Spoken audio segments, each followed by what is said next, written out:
Wil je nog meer Wie is de Mol? Doe dan tijdens de uitzending zelf mee op live.avro.nl. En misschien ga jij volgend seizoen mee op reis. Op links een olifant, op links een olifant, 9 uur. Oh, ze staat vast. Krijgt ze het voor elkaar. De mollen hebben zich bekendgemaakt, dus iedereen doet zijn ogen weer dicht. Daniel, wat doe je daar? Nee, ik speel gewoon een spel. Paulien! 3 jokers, voor jou. Naar mijn idee heeft ze niet eens nodig. En die €1500 neem ik mee. Tim.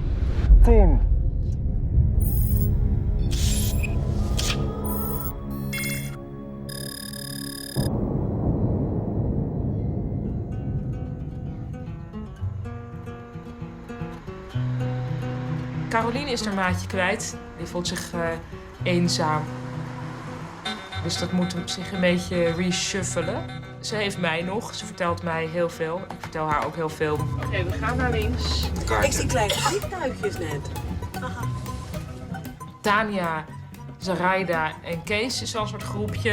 Een klein vliegtuigje, I'm not very happy about it. Ja. En Daniel is meer een soort satellietfiguur, geloof ik.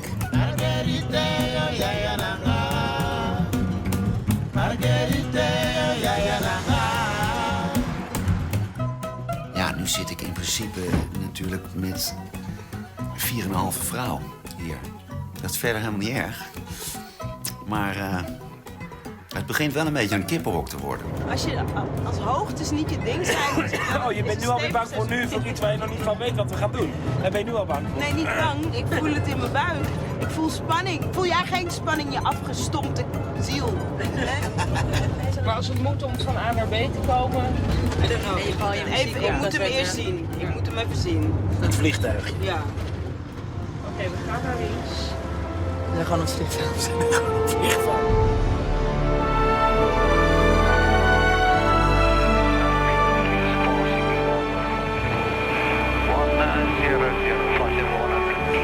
Dat is best een big motherfucking Vet vliegtuig. Er stond daar een prachtige, echt waar, een prachtige, chrome, blinkende, zilveren vogel op ons te wachten. Ja, maar heel oud We hoor. gaan toch met dat gaven? Ja, met die spoelen, met die Het andere is helemaal niet fotogeniek. Die andere is heel En saai. ik mag vliegen, want ik ben Tom de piloot natuurlijk. Ik ben Tom de piloot gewoon. Wie is Tom de piloot? Uit Gooise Vrouwen. Ik mag gewoon vliegen. Oh, sorry, we hebben je werk helemaal niet paraat. Sorry. Niks gezien Je van hele jou. oeuvre. Maar ja, Het is langs ons heen ja, wat gegaan. gênant. Tim kreeg een tweede kans nadat hij in aflevering 3 al een rood scherm te zien kreeg. Een strategisch voordeel. Hij had kunnen weten dat hij fout zat. En nog verspeelde hij die kans. Uit koppigheid, zoals hij zelf zei. Met zijn vertrek lijkt er een nieuw spel gespeeld te worden in de groep. Hoe dan ook, de overgebleven 6 kandidaten reizen in stijl door naar de Drakensbergen. Met deze Dakota. Onderweg kunnen ze, als ze goed opletten, belangrijke informatie inwinnen over de komende test. Er is onderweg dus maar 1 persoon die kan ontspannen. En dat is de mol.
Oh my god. But you're sitting right next to me. Ik denk serieus dat ze nu aan het vliegen is. Ja, ze zit daar. Zit ze al? Ja, en ze stuurt, want hij heeft ze handen los. Nee, echt? Going up a little bit. We're little bit, yeah. We're sitting at 10,000 feet above sea level. Oh, wat gaaf! Paulien mocht vliegen. Paulien mocht het stuur vasthouden van een DC-3. Nou, dat was volgens mij te gek.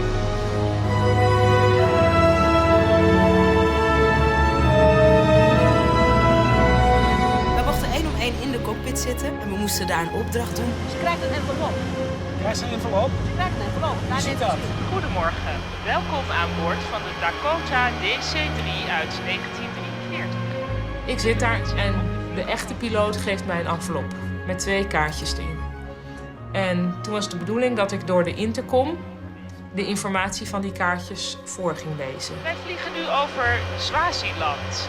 Dit land heeft een oppervlakte van de helft van Nederland en er wonen iets meer dan 1 miljoen mensen. We hadden vrij snel door dat we dat waarschijnlijk moesten opschrijven. Dus we zijn allemaal met boekjes als een gek gaan opschrijven. Swaziland. Swaziland is sinds 1968 onafhankelijk van Groot-Brittannië.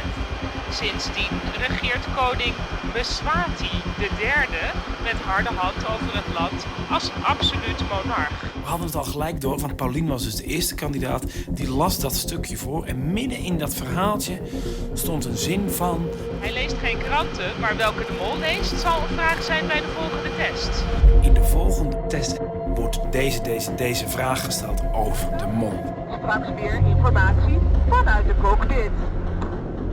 Oké, heb je het beknopt opgeschreven? Ja, we zijn nu over Swaziland. Er wonen 1 miljoen mensen.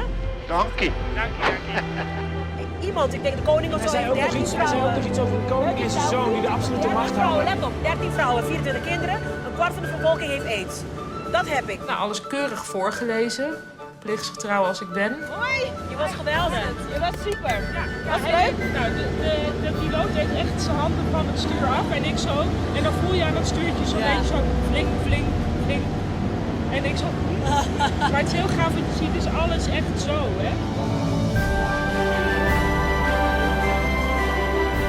Toen kwam Paulien terug en toen mocht ik. Here we are now. You look like a real pilot. Put your glasses on. Oh yeah. Ik zit te denken, hè. Als nou iedereen... Zijn eigen verhaal onthoudt. Ja, maar er zit ook, Paulien had ook een vraag van... In de volgende test wordt je die vraag gesteld. Ga je dat delen? Ja. Met de groep? Ja.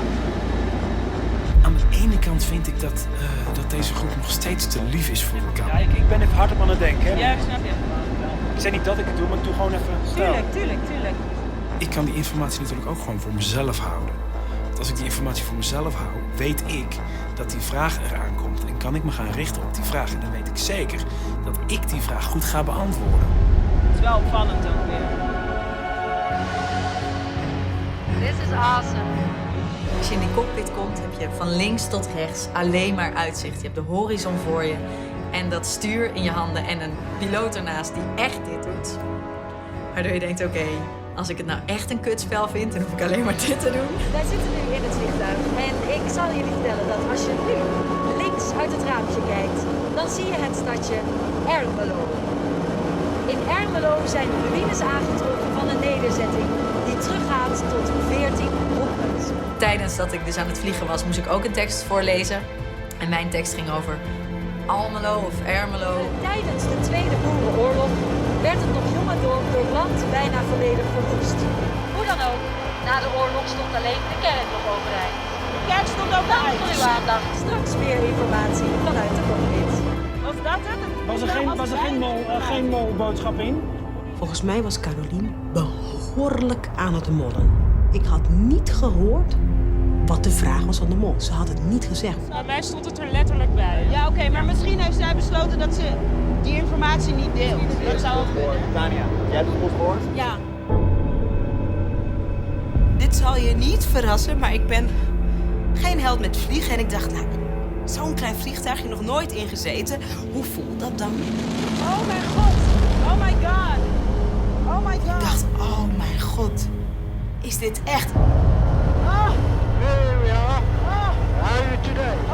Toen zei hij, je mag ook sturen. En toen dacht ik... Toen zei ik, nee, kijk wel. I cannot touch it, wait. Ik kreeg een envelop en ik vond dat moeilijk, want ik wist dat ik wat moest gaan voorlezen, een belangrijke tekst. Maar ik was zo overweldigd door wat er allemaal in die cockpit gebeurde en wat er allemaal te zien was, dat ik mezelf echt even erbij moest roepen van oké, goed gaan voorlezen. Het dorp Ezamopoulet, Dat vlakbij Amersfoort ligt, draagt voor een groot deel bij aan de economie van Amersfoort. Ik las het op, maar ik wist helemaal niet wat ik nou las. Wat heeft de mol altijd bij zich, is een vraag. Het nieuwe dorp werd vernoemd naar de voormalige woonplaats van De Nederlandse boeren die zich vestigden in Zuid-Afrika. Dank voor uw aandacht. Straks meer informatie vanuit de cockpit. Hebben jullie mij goed kunnen verstaan? Ja, deels goed. Ja. Oké. Had jij 2 briefjes, Paulien? Ja, ik had er 2. Jij ook? 2. Had jij ook 2 briefjes? Ik had 1 briefje. Dan vond ik het ook raar van mijn vriendin Sarayda dat zij zei dat ze maar 1 kaartje had. Iedereen had 2 kaartjes. Haar verhaal was ook heel kort. Maar misschien is ze, omdat ze vliegangst heeft, in de stress alleen maar gekeken en eruit gehaald: ik heb 1 kaartje. En niet gekeken dat ze nog een kaartje had. Dus ik heb zo'n gevoel dat we dan wat informatie missen. Hey, how are you? Hello, how are you doing, Captain No? At your service. Wow, am I doing this? Yeah. Oh my God. Attentie, Tanja hier vanuit de cockpit. Vrijheid is een... In mijn verhaaltje hadden we het over de Zulu's die dan tegen elkaar strijden. En dan hun beloning was lekker eten. Dus wat is het lekkerste gerecht van de mol? This is unbelievable. Can I make a turn? Yeah, let's turn left about 10 degrees. Okay, there we go. We vliegen nu over de voet van de Drakensbergen. Ja. Boven de stad Ladysmith. Deze stad is vooral bekend omdat het de thuishaven is van a cappella groep Ladysmith Black Mambazo. Ik had een voorsprong kunnen kweken. Alleen in dit stadium van het programma en van het spel is het denk ik ook goed om nog eventjes dat groepsverband een beetje in stand te houden. Welke CD neemt de mol mee, is een vraag bij de volgende test. Heet deze bergketen Kalamba, wat barrière van smeren betekent. Ik heb gewoon in het Dakota gevlogen. In de Drakenbergen kun je heel goed op vakantie gedaan. Echt te vet. Waanzinnig. Wat de favoriete vakantiebestemming is van de mol, is een vraag bij de volgende test. Ik dank u voor uw aandacht. Helemaal. Ik heb hem helemaal. Heb je alles? Ik heb niet alles, want sommige dingen hoor ik niet, Sarayda maar was wel de veel. enige met 1 briefje, jongens. Verder had iedereen er 2.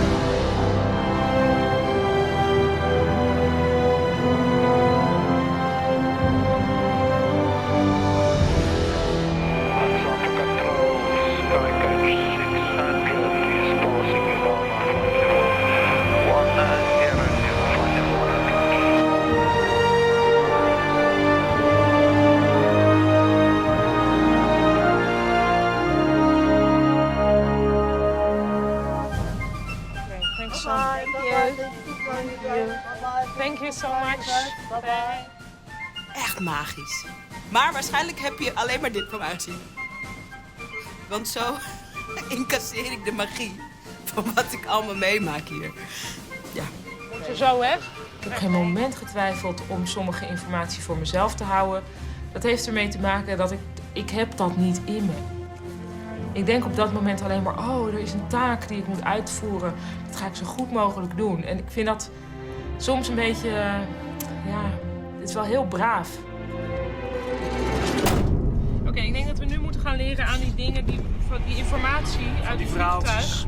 Want alles wat we nu besteden aan quizvragen gaat gewoon rechtstreeks ten koste van de opdracht. Ja. Paulien, jij begon, hè? Ja. Toen? Carolien? Elke vraag die betrekking had tot de mol die in de test zou komen, had betrekking op je verhaaltje. Carolien. Haar verhaal zei Toen wij vroegen aan haar wat de vraag was voor de mol... want die heeft zij namelijk niet genoemd... op het moment dat zij die informatie doorgaf via de intercom. Toen wij dat vroegen, toen zei ze... Wat is de mol zijn vieste gerecht? Haar verhaal had werkelijk niks met eten te maken.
Hier binnen wacht iemand die 3 brandende vragen van jou gaat beantwoorden. Ja? Oké. Of dat naar waarheid gebeurt of niet, heb je zelf in de hand. Oké. Ik ga jou zo dadelijk een aantal vragen stellen. Ja? Heb je die allemaal goed? Klinkt de waarheid. Maak je een fout, wordt naar eigen inzicht geantwoord. Misschien de waarheid, misschien een leugen. Oké. Klaar voor de vragen? Nee. Maar oké, laat me komen. Trouwens, hier binnen wacht de mol. Ik ga tegen de mol praten?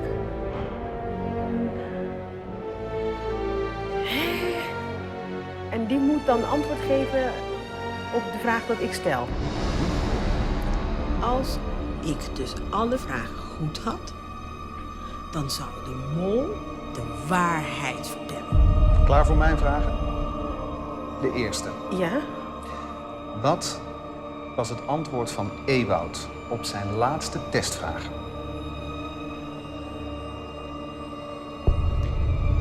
Weet ik veel. Ik was veel te veel bezig met mijn mol. Ik weet het gewoon helemaal niet. Daniel. Wat was het antwoord van Joep op zijn laatste testvraag? Tim. Wat was het antwoord van Janine op haar laatste testvraag? Oh, ik had helemaal... Ik zeg Kees. Ik gok. De laatste vraag. Wat was het antwoord van Tim op zijn laatste testvraag? Oh, daar was ik echt helemaal niet mee bezig. Het enige wat ik kon bedenken is dat Tim mij zou hebben. Mij. Oké. Dankjewel.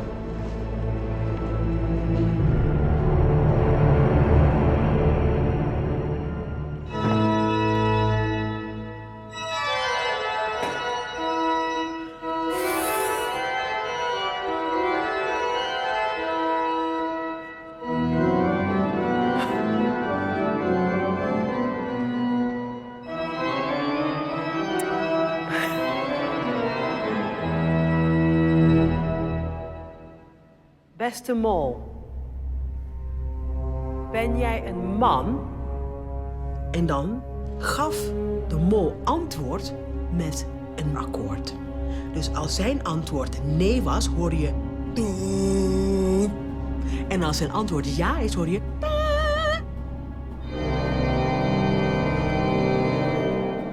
Nee. Heb jij kinderen?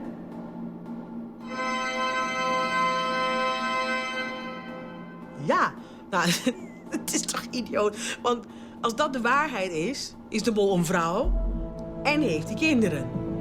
Ik ben de enige. Heb je kort haar?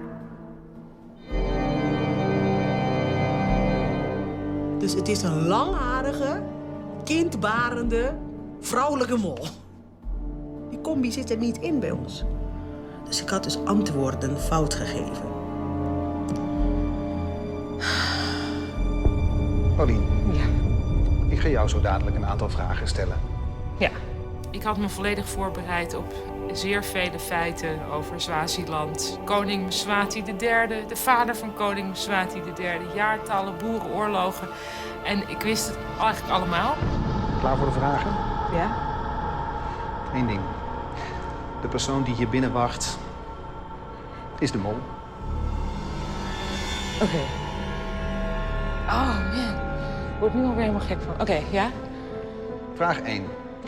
Wat was het antwoord van Ewoud op zijn laatste testvraag? Oh fuck, oké. Ik ben voor de 1000ste keer in dit spel heel erg op het verkeerde been gezet. Dit gaat helemaal niet over historische feiten waar ik dol op ben. Dit gaat over testvragen. Gelukkig is de laatste testvraag altijd de vraag wie is de mol. Dus dan weet je op zich dat het een naam moet zijn. Daniel. Wat was het antwoord van Joep op zijn laatste testvraag? Janine. Wat was het antwoord van Janine op haar laatste testvraag?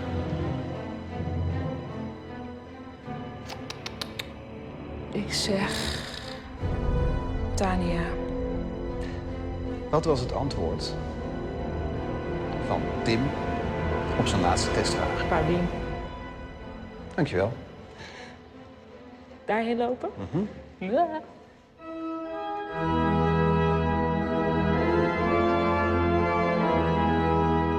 Enorme zaal, enorm orgel, kaarsen die naar een microfoon toe liepen. En toen stond ik daar eenmaal. En het kostte mij nog heel lang om te beseffen... hé, er zit een organist. En die organist was de mol. Ben je een man?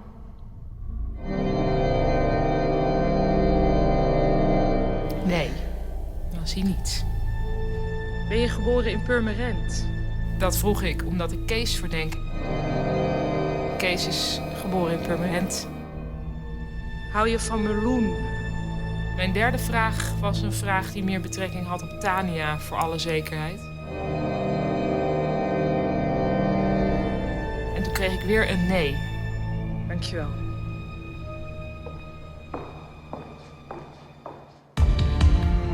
Wat was het antwoord van Ewoud op zijn laatste testvraag? Daniel. Daniel. Daniel. Daniel.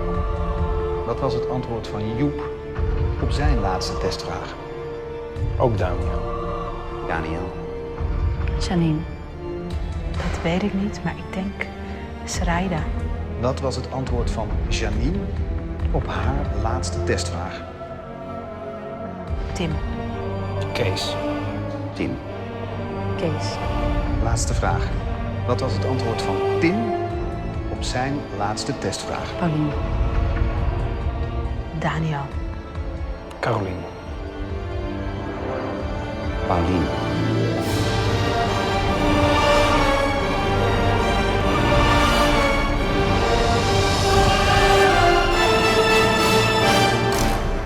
Ben je blank?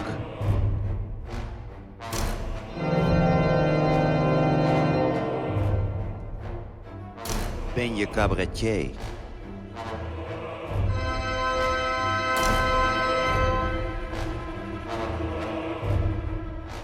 Ben je Caroline?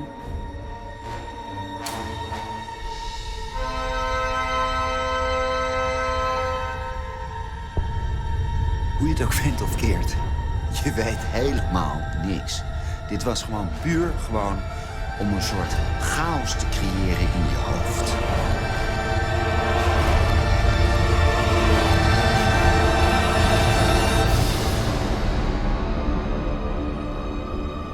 Ben je een man?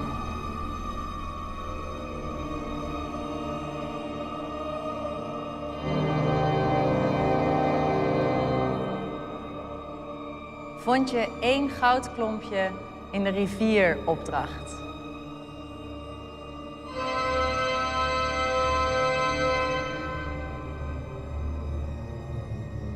Hou je van salsa?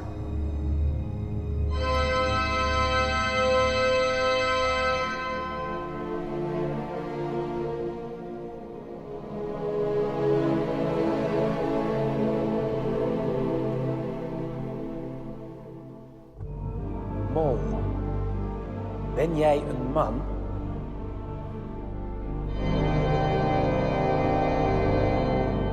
Mol, ben jij blank?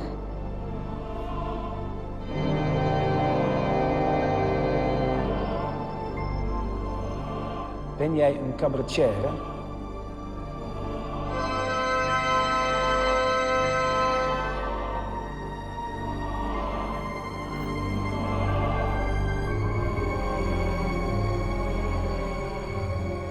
Vraag 1. Ben jij een man?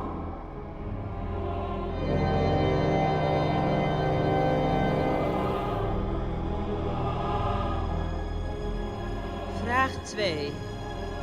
Ben jij, de mol, in het bezit geweest van jokers?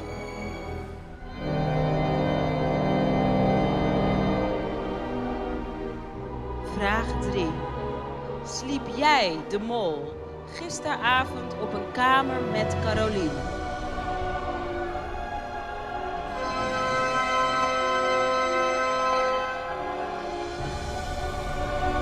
Dank u wel.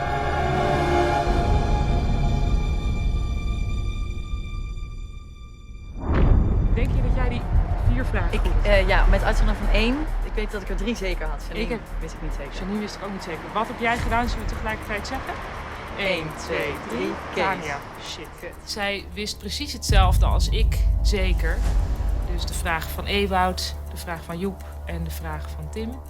Maar voor haar was ook de vraag van Janine, die wist ze niet. En zij heeft geantwoord Kees. En als jij wel alle 4 goed hebt, heb je dan een conclusie? Ja, dan is het Sarayda. Oh. Er kon een kans zijn dat ik de vragen goed had beantwoord, omdat ik er maar over 1 twijfelde. Maar uiteindelijk ga ik niet keihard af op de conclusie die ik heb gekregen naar aanleiding van mijn molvragen. Al waren ze wel coherent. Wow. Oh. Bizar toch? En ik de hele tijd dat verhaaltje uit mijn hoofd leren. 19 zoveel, 18 zoveel. Wat was dit? Bizar, Deze zag ik echt niet aankomen. Ja. En met die kaarsen zo Oh, naar de deur. en dan dat... Ja, en ik dacht echt wel... Ik kreeg echt kippenvel van. Vervolgens kwam Kees naar buiten. En die begon meteen heel open te vertellen over wat hij had geantwoord op de vragen van Art. Tim denk ik zeker te weten. En Janine die zat op mij, dat weet ik zeker. Dus Hoe weet je dat eigenlijk, dat ze op jou zat? Janine, dat straalde van alle uit de poriën. Echt waar? Ja. Als dat zo was, dan had Caroline alle antwoorden goed. En dan heeft de mol naar waarheid moeten antwoorden aan haar. En dan zou Sarayda de mol zijn. Wat voor soort mindfuck is dit? Het is één grote verwarring. Daarna kom je weer bij elkaar en dan merk ik dat ik naar iedereen kijk alsof ik in de ogen van iemand wil zien, ja, jij bent de mol. Maar dat gebeurt natuurlijk ook niet. Hallo? Ja, die heb ik ook gekregen. Wat, hallo? Nee, je deed zo gek. Oh. Ik vraag even waarom je zo gek doet.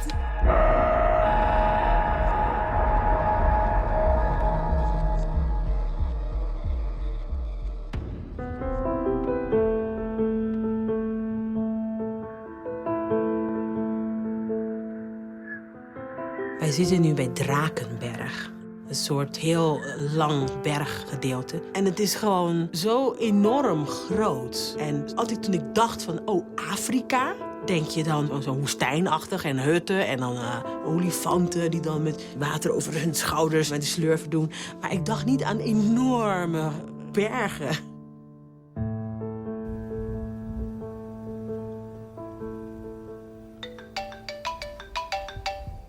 Goedemorgen. Goedemorgen. Welkom in de Drakensbergen. Deze omgeving nodigt uit tot een frisse ochtendwandeling. Die gaan jullie dan ook maken. Ik wacht jullie op aan het einde. En daar moet de penningmeester trouwens een moeilijke beslissing nemen. Tot zo. Wat zou er dan moeten gebeuren? Ja, weet ik veel. Art zei dat er een zware opdracht aankwam voor de penningmeester. Dus dat kwam ook aan bij Tania. En Tania dacht bij zichzelf, goh, laat ik weer eens een keertje naar die pot gaan kijken of ik die pot nog heb. Eén rondje, één plekje kan het nog zijn. Ik kan me zelfs niet helemaal niks van herinneren dat ik het hierin zo heb gezet. Vanochtend kwam ik erachter dat mijn envelopje met de hele pot weg was. Niet uit dit twee.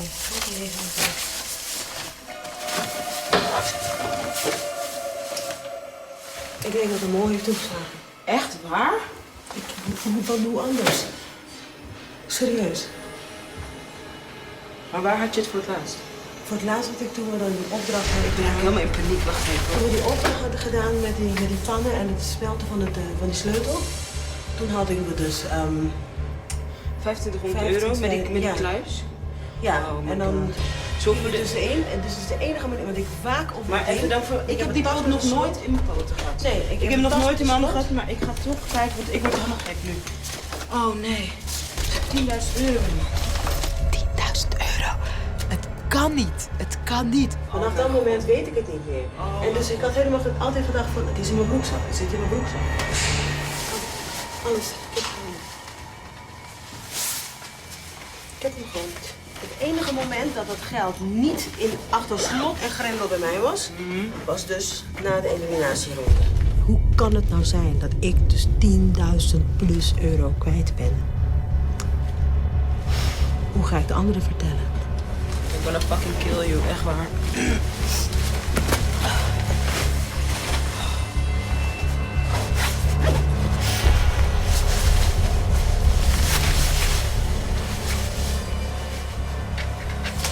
Mijn andere zelf zeggen.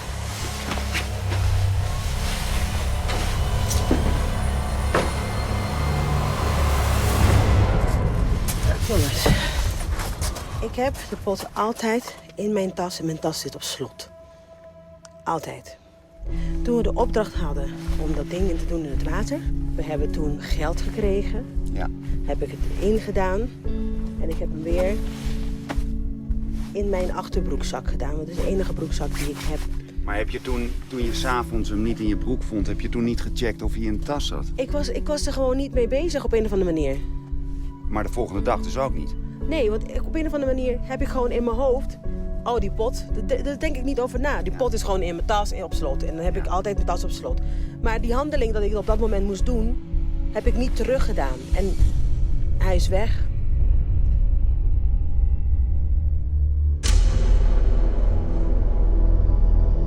Tania. Ja? Ik vind het heel vervelend dat je dit moment nu eventjes zo moet meemaken. Maar wij zaten er eigenlijk op te wachten. Want wij hebben de pot namelijk gevonden. Oh god. En wij vonden... Waar hebben jullie het gevonden? Op de vloer in de bus.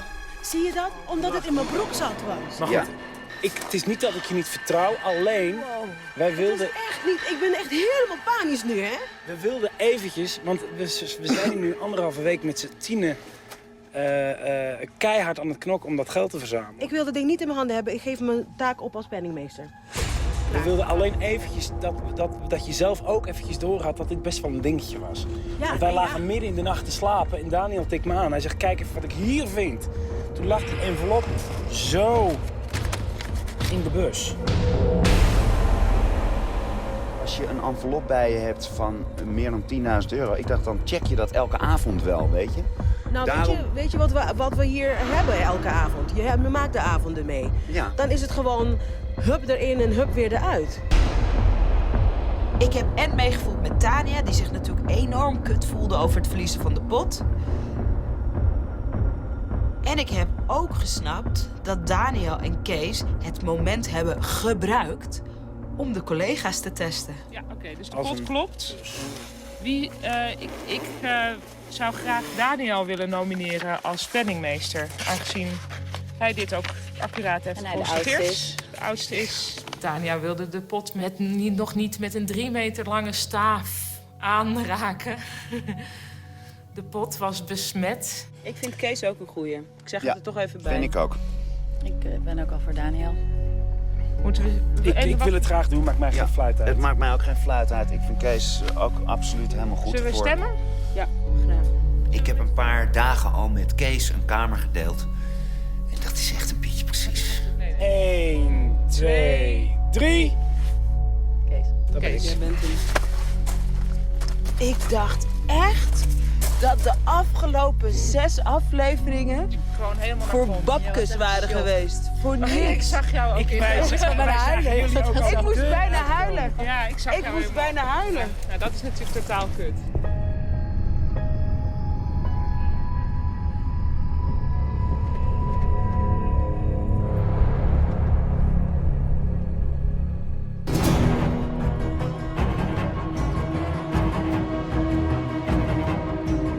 Na deze wervelstorm kwamen we aan bij een soort ranch. En wij dachten dat we een wandeling zouden gaan maken.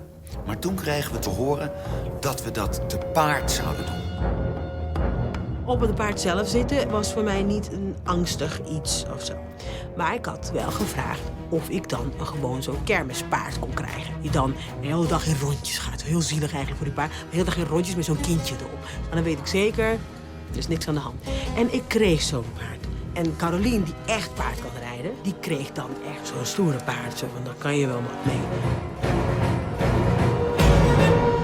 Die paarden waren een beetje nors. En die van mij was een soort debiel. Die sprong over alles heen. En het was niet echt het allerbeste paard, geloof ik. Jouw paard is aan het mollen. Mijn paard is kaart aan het mollen. Kom. Kom. Kom maar. Kom. Het idee was dat we met de paarden de berg opgingen, een route door de bergen zouden nemen. En dat we bij een aantal punten puzzelstukken kregen. Die puzzelstukken moesten we verzamelen. Hey.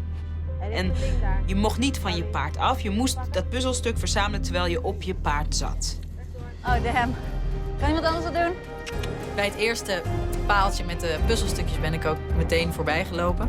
Want ik kon helemaal niet stoppen met dat beest. Kun je iemand die houtjes pakken? Daan? Ja, ik ben ermee bezig. Chill.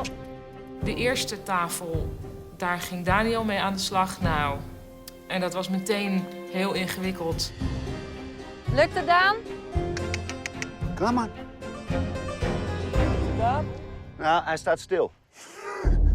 Wacht even, ik moet even de sleutel omdraaien. Kijk, een paard is eigenlijk een vrij dom beest. Het is namelijk een van de weinige dieren die accepteert dat hij een ruiter op zijn rug heeft.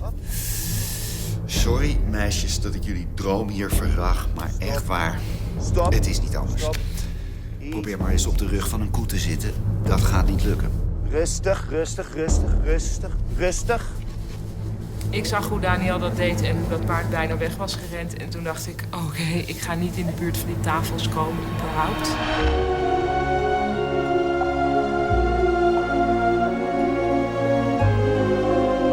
Gaan we goed, Caro?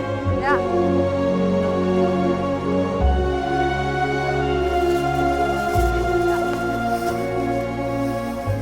We hebben echt een prachtige tocht gemaakt door de bergen. En het uitzicht was wederom, ik zeg het elke keer, maar het was echt wederom adembenemend. Het was zo vreselijk mooi. Heb je er 1 of 2, Caro? Doe het. Je bent de koning. Uiteindelijk heeft Kees 1 puzzelstuk gepakt. Daniel heeft er 3 gepakt. En ik heb er 6 gepakt. Dus in totaal hebben we 10 puzzelstukken verzameld. Na een prachtige rit door de berg met het meest wonderlijke uitzicht komen wij bovenop de berg aan. En wij zien daar staan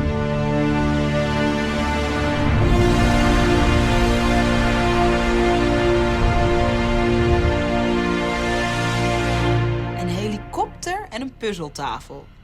Dus onze radartjes die beginnen te draaien. Wat moeten we doen, wat moeten we doen, wat moeten we doen?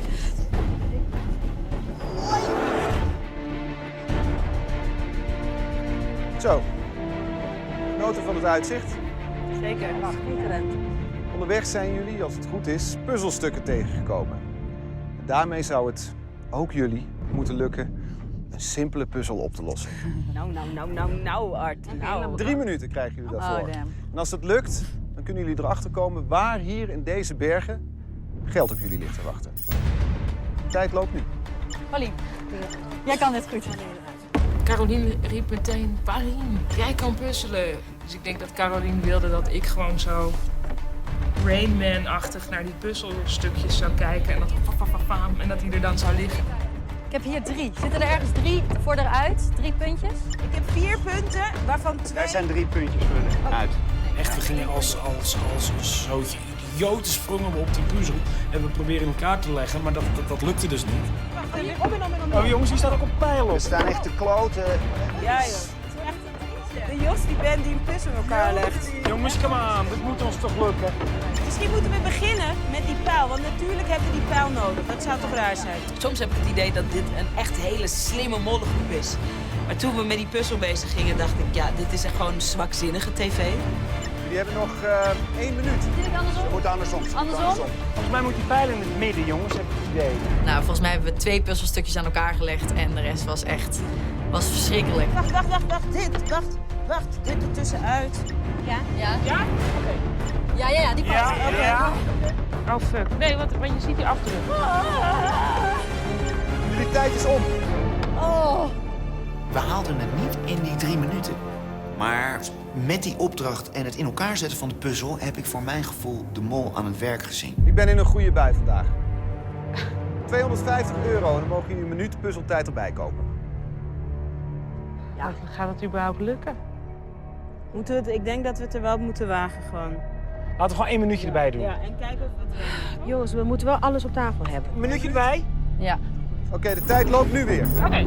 Op zoek naar 2 gaatjes in het midden. Deze moeten we hebben, jongens. 2 gaatjes en 2 2 gaatjes, 2 piemeltjes. Ik heb hier 2 gaatjes, 2 piemeltjes.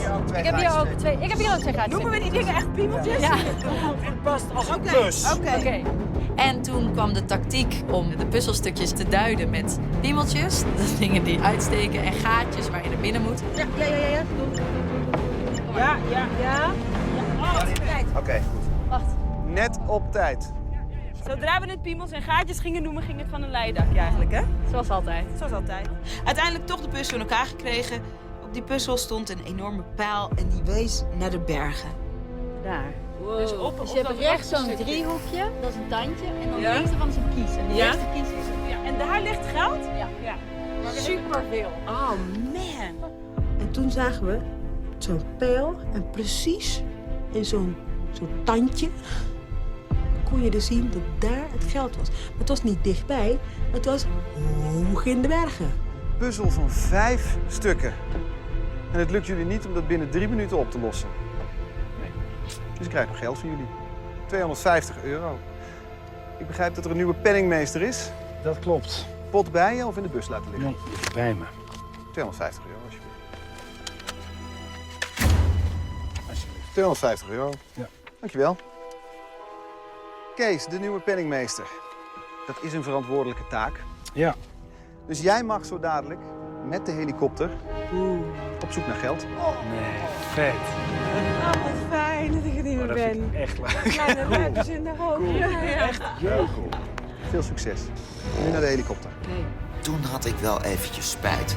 Want de penningmeester die moest als enige in een hele vette helikopter mocht hij naar de Drakenberg vliegen. Want op de Drakenberg zouden 6 enveloppen liggen. Elk met een van onze namen erop. En in de envelop van de mol zou het meeste geld zitten. Dus hij mocht maar 1 envelop kiezen om mee terug te nemen.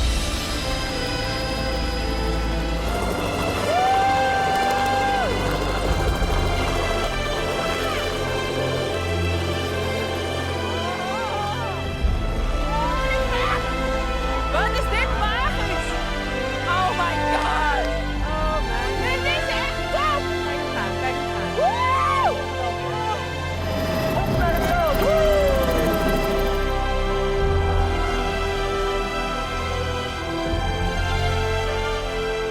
Dat was natuurlijk fantastisch. Ik vind dat geweldig om in zo'n klein helikoptertje boven die gigantische bergen te vliegen hier in Zuid-Afrika.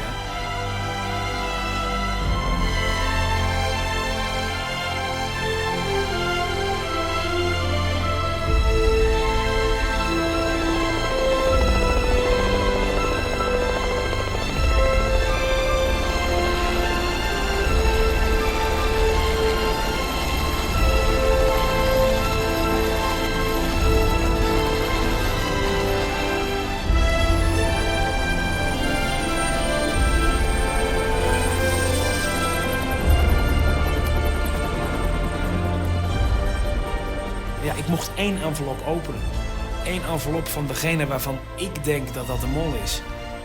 Ik heb nog eventjes getwijfeld, maar ik dacht, ja, ik laat mijn intuïtie niet in de steek. Ik ga gewoon voor Caroline. Er zat €1500 in. Niet slecht, zou ik zeggen.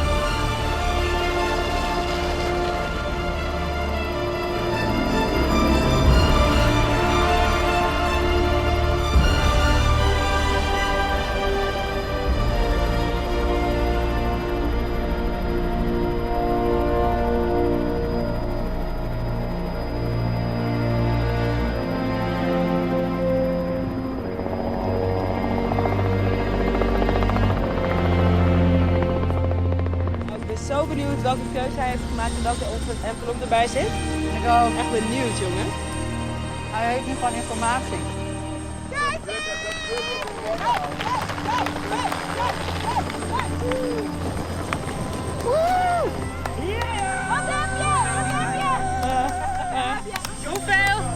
Hoeveel? Fucking gaaf, 1500. Nee, nou, mooi.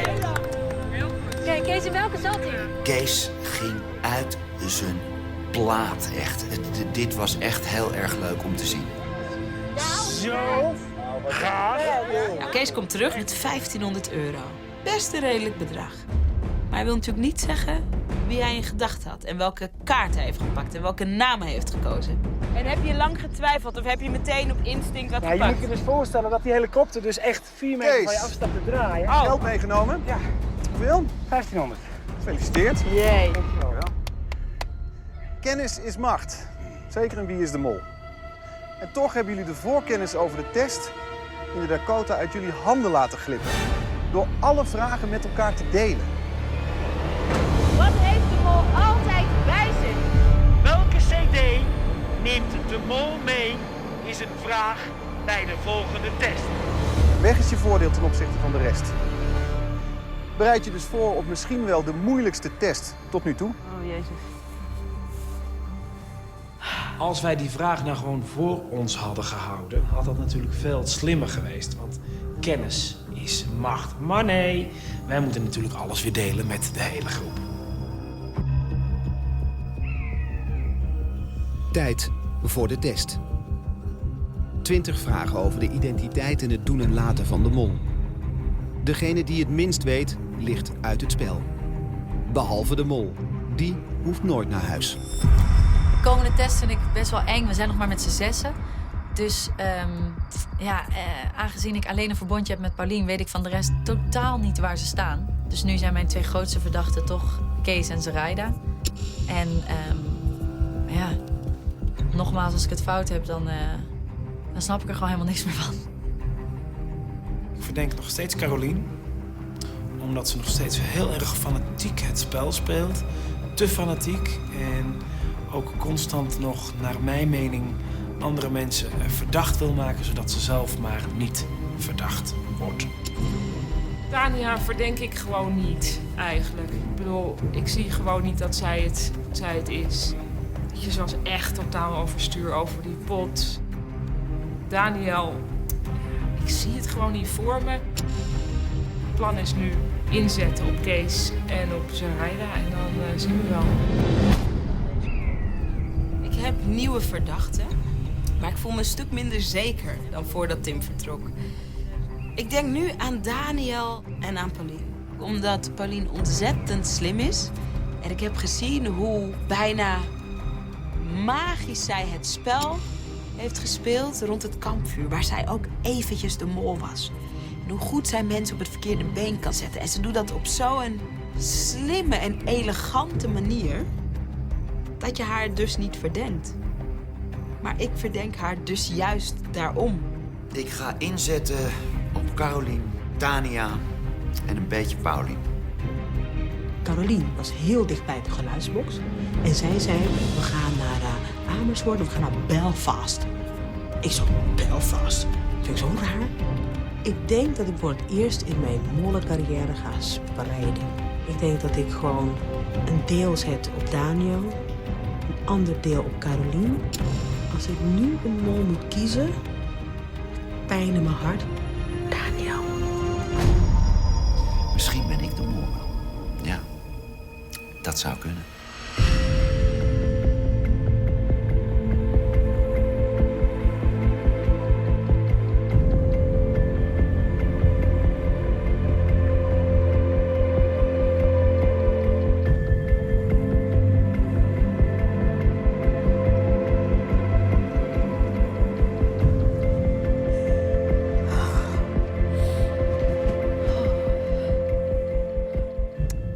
Sarayda, in welke provincie ligt Amersfoort? In Mpumalanga. Mpumalanga. Kees. Welke Zuid-Afrikaanse groep speelde mee op het album Graceland van Paul Simon? Ladysmith's Black Mombasa. Paulien. Hoeveel vrouwen heeft de koning van Swaziland? 13. Goed. Tot zover de nutteloze kennis. Ja. Over naar de nuttige kennis, de testvragen. En daarvan kenden jullie er allemaal al 6, dankzij jullie openheid. Dat betekent dat deze test beslist lijkt te zijn op basis van 14 vragen. Maar 14 vragen. Elke fout kan dus funest zijn. Tania?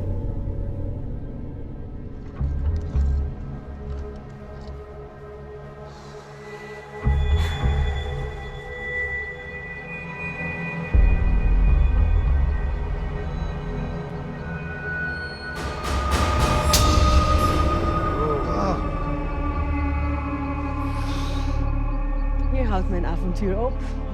Wat? Ja. Oké. Je mag afscheid nemen, Tania. Ja. Op het moment dat zij dat rode scherm kreeg, toen sprongen de tranen me in mijn ogen. En toen dacht ik, ja, nu ben ik alleen. Ik heb echt superleuke vrienden erbij. Het is echt leuk. Nu ben ik alleen met mijn gedachtegang. En nu ben ik alleen met mijn hersenspinsels. En wat moet er van mij komen?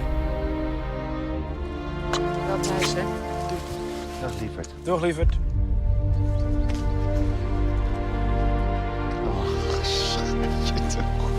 Dit had ik zo niet verwacht. Nee? Nee. Maar eigenlijk zijn we nu wel een beetje op het punt beland dat ik het eigenlijk van niemand meer verwacht. Nee. Snap je wat ik bedoel? Ja. Well, is it gonna happen again, partner? Tania, Art. tranen. Ja. Het is toch wel heftig, hoor. Want het zijn maar weinig dagen, maar je maakt echt gewoon vrienden. En ik gun het hun allemaal dat ze dan winnen. Het meeste gun ik Sarayda.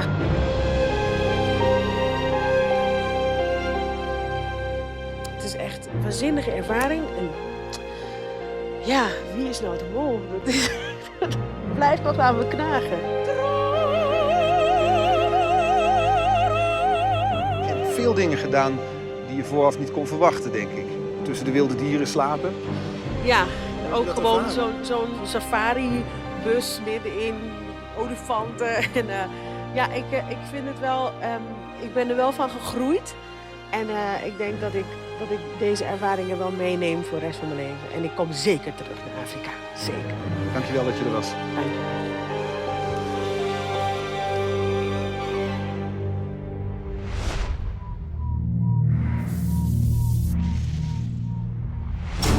Vrijstelling. Een vrijstelling voor de finale. Ik herhaal het nog een keer voor je. Een vrijstelling voor de finale. Look what I found. Nee! Zo'n lasergun. Naar die groene vlaggetjes. Naar de eerste. Links, ja. Nu gaan. We hebben hem zo hard uitgelachen toen hij dat zei. Jezus! Ongelofelijke sukkelzak! Kijk nu naar Moltalk op live.avro.nl en luister morgen vanaf 2 uur naar de Roadshow op Radio 2. Daar is Tania te gast.